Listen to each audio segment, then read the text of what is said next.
It started like any other congressional session. The air was thick with formality, suits, silence, and subtle smirks. A procedural vote had just passed, and members were preparing to shuffle out when a quiet voice requested the floor. It was Alexandria Ocasio-Cortez. At first, no one flinched. She had spoken before, passionately, even forcefully, but this time felt different. She approached the podium slowly, her notes clutched in one hand, the other resting on the wooden edge of the lectern, like a hammer waiting to fall. She didn't begin with greetings, or gratitude, or pleasantries. She began with a sentence that froze the room. To the American people watching, this institution has been sold, piece by piece, vote by vote. And today, we're going to talk about who bought it. The chamber didn't gasp, but it tensed, the way a courtroom does when someone whispers the truth under oath. What followed wasn't just a speech. It was a confrontation between a young congresswoman and a system she no longer cared to tiptoe around. Lobbyists shifted in their gallery seats. Journalists raised their pens. And lawmakers suddenly remembered the cameras were rolling. Because AOC wasn't here to speak. She was here to expose. And the storm had only just begun. Before AOC even finished her first sentence, murmurs sparked across the chamber like static. Lawmakers glanced at each other, aides whispered behind their clipboards, but she didn't pause. She didn't blink. We talk about democracy, we swear oaths to it, but how can we defend something we've already auctioned off? Her voice rang out with a clarity that didn't ask for permission. It demanded attention. And then she dropped the number. In the last election cycle, this body, this room, was flooded with over $14 billion in campaign donations, and nearly half came from the wealthiest 1% of Americans. Her finger tapped the podium as she spoke each word, as if marking an indictment. That's not representation. That's dependency. That's addiction to corporate cash. Some scoffed. One Republican from Arizona laughed under his breath. But AOC didn't stop. When money speaks louder than our constituents, we don't have a government. We have a vending machine. The metaphor landed like a punch. And the timing? Surgical. Because just hours earlier, a controversial corporate tax loophole had quietly passed under the banner of small business relief. AOC was connecting dots, publicly, visibly, brutally. And for the first time in years, the House floor wasn't a stage. It was a battlefield. What made this speech different wasn't just the words, it was the timing. Just days earlier, Congress had passed what was supposed to be a Small Business Relief Act. But buried in the fine print, AOC and her team discovered a clause, a multi-billion-dollar tax break for conglomerates earning over $1 billion annually. This wasn't a clerical error, she said. This was a favor, with a receipt. She held up a printed page for the cameras to see. It was a donor list, neatly organized, highlighted in yellow. Oil, pharma, private prisons, real estate giants. These are the people cashing in while your rent goes up and your wages stay flat. The chamber was tense. Even some of her own party members shifted uncomfortably in their seats. We claim to be fighting for working families, but we're cutting deals behind closed doors with the very corporations evicting them. What shocked many was that she wasn't aiming only at the GOP. She was going after Democrats too, colleagues she worked with every day, and she didn't flinch. This is not bipartisanship. This is bought partisanship. Gasps, silence. One camera panned to an older senator gripping his pen like it might snap. AOC had thrown down the gauntlet, and the room knew it. The moment her words landed, the House floor went silent. Not the respectful kind, but the kind filled with tension. Eyes darted. Phones buzzed. Staffers whispered. But AOC wasn't done. She scanned the room, gaze sharp, then leaned forward into the mic. To those who post climate pledges but cash checks from Chevron, I see you. To the ones who tweet about prison reform but dine with private prison lobbyists, I see you. To anyone who thinks they can fool the American people with a bumper sticker slogan while gutting protections behind closed doors, I see you. Each line hit like a hammer. Her voice didn't rise into anger, it settled into something deeper. Conviction. Even the speaker, seated behind her, looked uneasy. AOC continued, laying out examples with chilling clarity. A senator who voted against student loan forgiveness after receiving $300,000 from a major banking pack. A House rep who blocked a drug pricing bill while being funded by 3 top pharmaceutical CEOs. She named the industries. She cited the votes. She didn't flinch. We are elected to represent the people, not shareholders, not boardrooms. And if that truth makes you uncomfortable, good. One lawmaker stood and left the chamber. Another dropped their pen. AOC's voice echoed, "Because I didn't come here to make friends. I came here to make change." The chamber may have gone quiet, but the country? It erupted. Within hours of AOC's speech, newsrooms scrambled. Cable hosts rearranged their segments. Overnight, her words weren't just quoted. They were dissected, challenged, and replayed on a loop. Narrator measured, sharp. Some praised her for finally saying what so many Americans had whispered for years. Others called her unhinged, a radical with no respect for decorum. On one channel, a commentator fumed, "This is the kind of rhetoric that tears institutions apart." On another, a former senator said quietly, "She said the truth, and that's what scares them." But outside Washington, something even bigger was happening. Students were printing out her transcript and passing it around classrooms. Community centers pinned her quotes to bulletin boards. A mural appeared overnight on a Brooklyn wall. AOC mid-speech, fire in her eyes, the Capitol behind her crumbling into dust. Narrator, soft but firm. It wasn't just a political moment, it was an emotional one, because for many Americans, especially the ones who felt ignored, she hadn't just spoken to them. She had spoken for them. And that, more than anything, was what shook the halls of Congress. Money in politics wasn't a new conversation. But after that speech, it wasn't just a topic, it became the topic. From affordable housing bills stuck in committee, to climate legislation blocked at the last second, to prescription drug prices that kept climbing despite promises. Every issue seemed to trace back to one root cause: corporate cash. And now, thanks to AOC, millions were connecting the dots.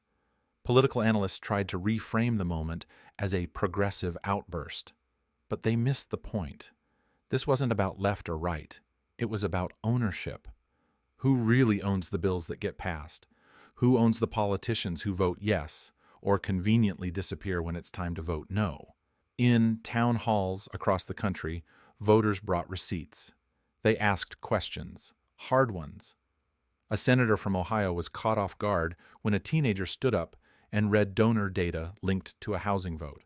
"You said you were fighting for us, but this says you took money from the landlords." There was no applause, just silence. Something had shifted, the curtain had been pulled back, and the message was clear. The American people weren't just listening anymore. They were watching. After the speech, something strange happened on Capitol Hill. Hallways that were usually buzzing with lobbyists grew quieter. Office doors stayed closed a little longer. Staffers walked faster, eyes down, avoiding questions. Inside certain offices, aides scrambled to review donation records. Some Congress members even held emergency PR meetings, not to discuss legislation, but to rewrite bios and hide funding links. AOC hadn't named everyone, but she didn't have to. The speech had cast a wide net, and now everyone was checking if they'd been caught in it.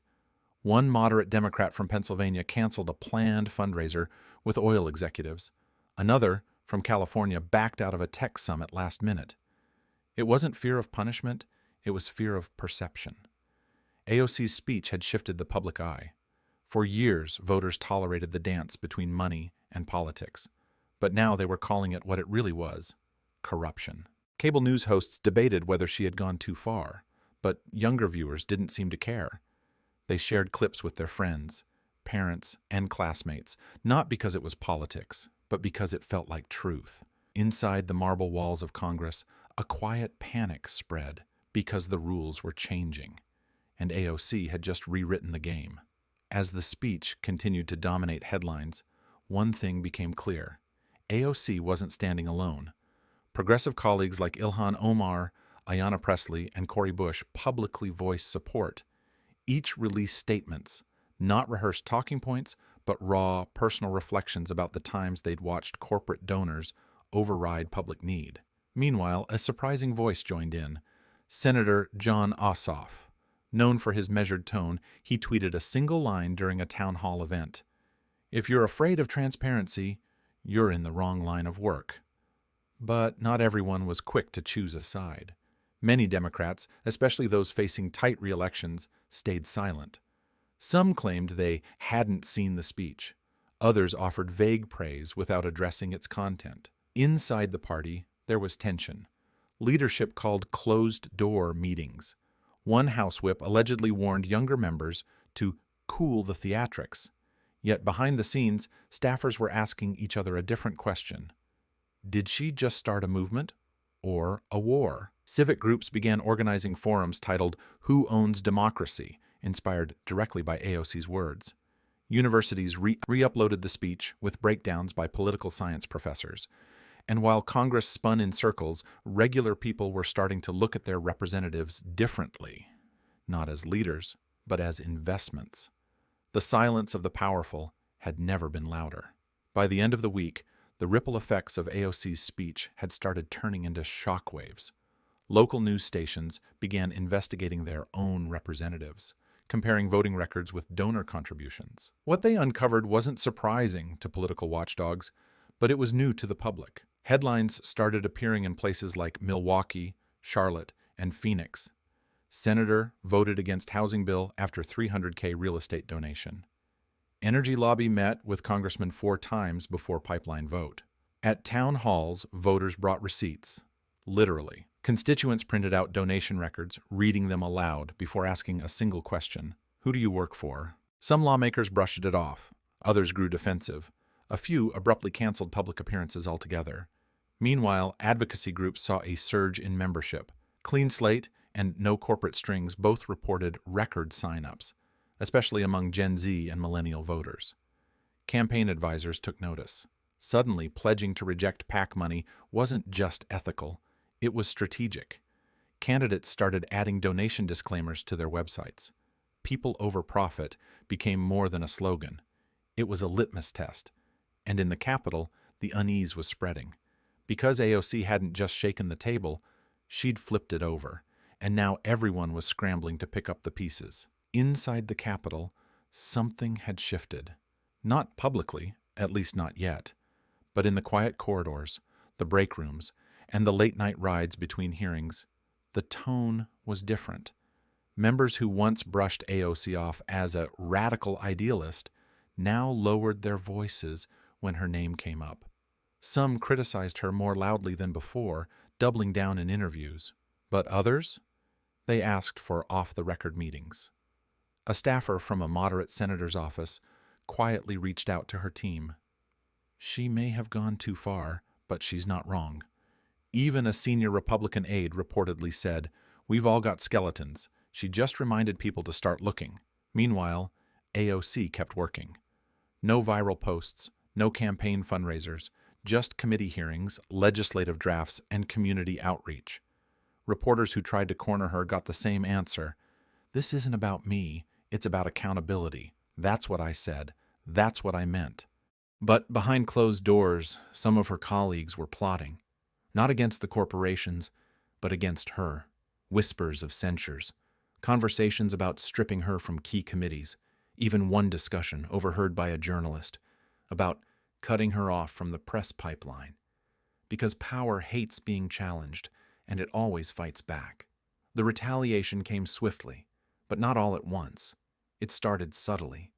AOC's name was quietly removed from a bipartisan climate proposal she had helped shape behind the scenes. A scheduling error meant her speaking slot at a high-profile housing summit was bumped, and when a new committee assignment list was circulated, hers was conspicuously absent. She noticed. So did her staff, but no one panicked. She'd been underestimated before. Still, it was clear. The establishment wasn't going to sit back and let her light match after match without trying to douse the flame. Journalists began receiving anonymous tips questioning her funding, her alliances, even her personal life. But every attempt to smear her fell flat. Why? Because the public had seen the original speech, and they hadn't forgotten the truth in it. Local constituents in her district flooded her office with messages of support. Student groups invited her to speak. Independent media outlets praised her courage while mainstream outlets treaded carefully, aware of the backlash others had faced for distorting her message. Even political opponents admitted privately she'd hit something raw. Power was trying to shut her up. But the people were only listening more closely. She wasn't just causing discomfort. She was becoming unavoidable. As the storm around her speech swirled, something unexpected happened. A letter arrived. Not from a fellow progressive, but from a Republican congressman known more for his military service than for fiery speeches. It was short, handwritten, and cautious. "I don't agree with everything you said, but I agree with this. We've all let the money talk for too long. If there's a real effort to change that, I'd sit down." At first, AOC wasn't sure what to make of it. A trap? A stunt? But after verifying the authenticity, she did what few expected. She responded.